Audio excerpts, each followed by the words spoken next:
Kumusta ka mo? Hi, it's Viktoria. From being students to being employees, we were taught to believe that leaders only speak in English.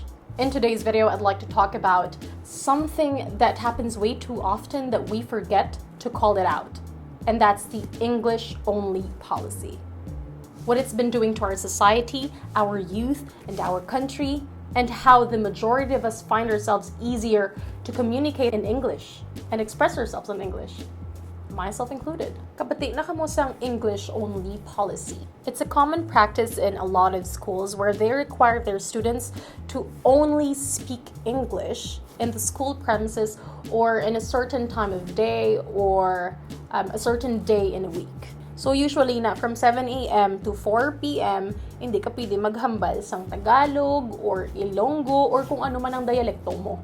Kung nadakpan ka, you'll have to pay a certain fine or will be punished. Sometimes they'll put you on the misbehave list, clean the classroom, be in charge of cleaning the boards, or stay after school hours. Okay, tsakto man gid nga may ara advantage ang paghambal sang English, especially later on if we have our own businesses. But what we don't realize is by plastering English only in schools and getting the students used to only speaking in English, ang ginatudlo ta maybe unknowingly is how to forget what it means to be a Filipino. I know that's not the intention, but that's becoming the result. And I do agree that there is a certain pride that comes with being one of the most literate countries in the world.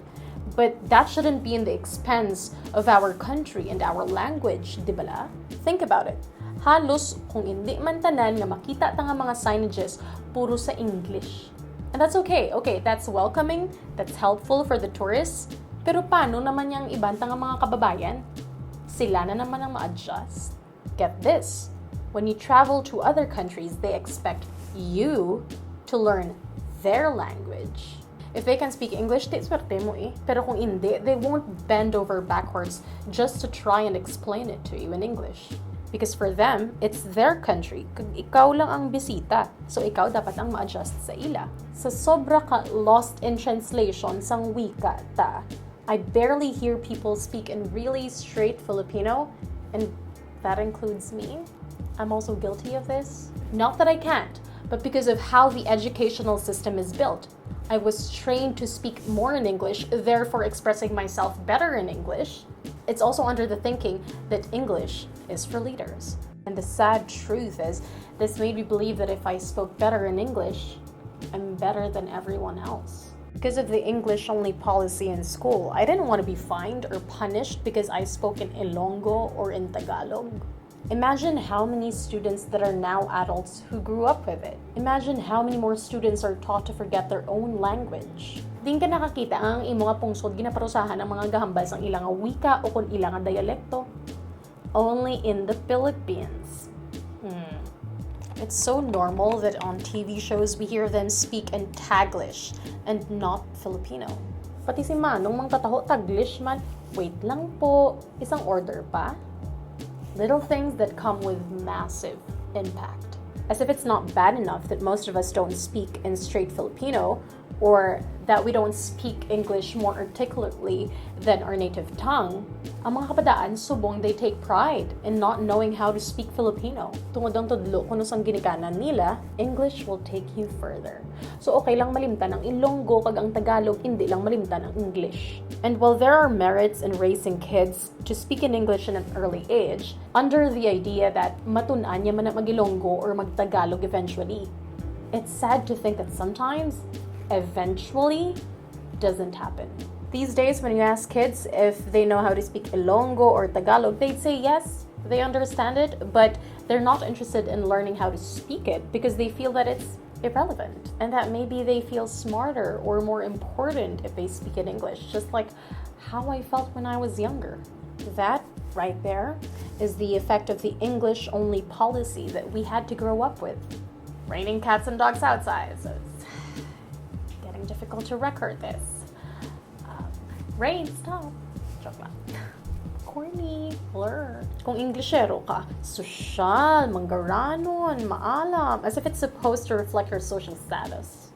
And if Filipinos don't speak perfect English, ginabalanta pa nga barok na siya or ginakadlawan ta pa. Hindi man nibala nato native language. Oh wow, grabe ang ulan, girl. Ang batian niyo po ko yan. Oh my god, stress. If you're bilingual, good for you. And if not, it's not supposed to be a prerequisite for respect. Think about our national representatives who are constantly being mocked in the international arena by our fellow citizens. Kay karabaw ang ilang English. For example, Miss Universe. We've had stunning candidates who were bashed because they speak English less articulately than people expect them to. Or the fact that it is normal or highly encouraged even for every other country to use a translator in the Q&A portions and not being judged for it. Pero kita, grabe ang judgment ng ginahatag sa mga kandidato baka hindi ka mag-English. And I think this is one of the reasons why some candidates choose not to use a translator, is because they're afraid that Filipinos ourselves would bash them and judge them for it. Sila na bala gani nagpataas ang aton bandila tapos i-judge na pa sila kaya hindi sila social mag-English. Kaya man lang nga lahi, kung hindi ka bala mag-English, okay lang, may translator pa. From professional athletes to beauty queens, tanan na lang ginasiraan ta kung hindi namin ila English. As if naman, knowing how to speak in English is a basis of intelligence. Which it isn't, and it shouldn't be. I don't want to be a hypocrite and say all Filipinos do this, or do this deliberately. Hands down to people who are not only able to speak and comprehend fluent and articulate Filipino, but also those who hold that as a badge of honor. Because at the rate that our society is going, you truly deserve it. And sure, we can argue that being a modern Filipino means being able to keep up with the times, being able to expand and to globalize. And I'm all for that. All I'm saying is we can choose to be bilingual and grow however we want. But that should never be at the expense of our native tongue. What plastering English is the language of leaders on every corridor does isn't empowerment. What it's saying is that if someone doesn't speak in English, they're not going to be leaders. And that's the farthest from the truth. There are so many world leaders that don't depend on speaking only in English. So many famous artists and world leaders nga proud man gyapon maghambal sa native tongue nila. We should really stop basing someone's intelligence off of their vernacular and how they speak in English. Sa kakapa-English ta, a lot of our languages are already disappearing, and it's not just Tagalog, ha? Doesn't it feel weird to say nga Pilipino ka pero hindi ka kabalo maghambal sang Tagalog o kung Ilonggo o kung dialekto mo? Isn't it sad to think that a lot of us are foreigners to our own country? And again, not to disregard knowing how to speak the universal language, because it also has its ups. We are one of the most sought-after countries for tourism, education, and investments because they know we know how to speak in English. Our neighboring countries even look up to us, to the point na ginapadala nila ang ilang mga bata diri para kabalo mag-English. It's easier for English speakers to get employed in international companies here and for OFWs to get employed abroad because communication barrier does not exist. Damo man gid bala tuod mabulig sang English ang tani lang gid bala. Hindi ta lang pagkalimtan nga tangkilikin ang wika ta. Let's not lose our national identity just so we can see social. Pwede man pareho, di ba? Learn English without disregarding what it means to be a Filipino. Be bilingual, trilingual pa. But learning a new language doesn't require you to forget your own country's language. Enough on being a foreigner in our own country. Kung Pilipino ka, mag-Pilipino ka. Kung Ilonggo ka, mag-Ilonggo ka. So where do we start? Start at home and at school. Tudloan ta mga bata ta, mga estudyante, utod, abyan, nga magtangkilik sang wika ta. Take pride in speaking in Filipino or Ilonggo.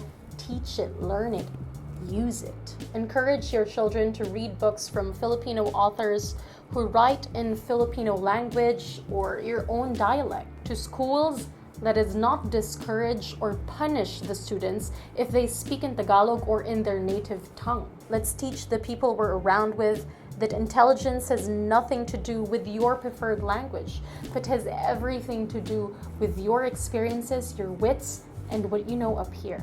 Second is self-assess. We can't change it without starting from within. So check on yourself. Do you practice judgment towards people who don't speak perfect English? Do you call out people who make grammatical errors not to correct them, but to make fun of them? Do you judge Filipino celebrities if they mispronounce an English word? If so, then do something to make the changes. Kaya hindi mo ma-expectar ang mga katiling banta kag mga tao sa paligid mo kung ikaw mismo hindi mo gusto magbago. And lastly, support local. Take pride on being a Filipino and support local when you can. Support local businesses, movies, people. Dapat Pinoy anay. Support artists that support our culture. Actually, know, learn, and love our Filipino culture. Like the Go Local of DTI, they curate art and products that are specific to the Filipino culture. Our culture is so beautiful. Our language is so beautiful.